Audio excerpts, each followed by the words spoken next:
Basically आपको मैं फिर से अपने फॉर्मेट में आपको आसान भाषा में बता दूं कि आपको क्या करना है कि सबसे पहले आपको जब चैप्टर पढ़ते हो तो आप पेज पलट के समराइजिंगली एक बार पढ़ लो पूरा चैप्टर। बहुत डीपली पढ़ने की जरूरत नहीं, पर एक बार पढ़ लो। फिर आप 10 इयर्स, कम से कम 10 इयर्स के सॉल्व पेपर लेके आए, ज्यादा होशियार ना बने, अनसॉल्व मत लेके आए, है ना। सॉल्व पेपर लें और सॉल्व पेपर में उस चैप्टर वाइज वाला सॉल्व भी वाला लें जो चैप्टर वाइज रहते हैं।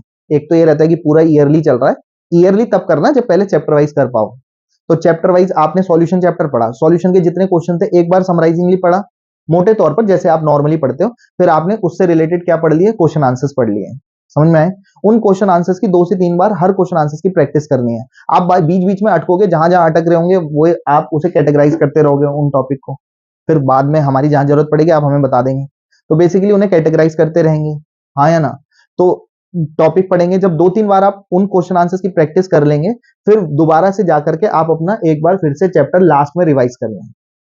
क्योंकि अब चैप्टर पढ़ने से फायदा ये होता है दोबारा से कि जो चीज किसी को दिखाई नहीं दे रही आप लोग देख पाएंगे कि इस टॉपिक से कौन से क्वेश्चन आते हैं, इस टॉपिक से कितने मार्क्स के क्वेश्चन आ रहे हैं, इस टॉपिक से कितने मार्क्स में किस सवाल को किस तरीके से पूछा गया है। पूछता वही है वो, पर घुमा फिरा करके पूछ लेता है बस।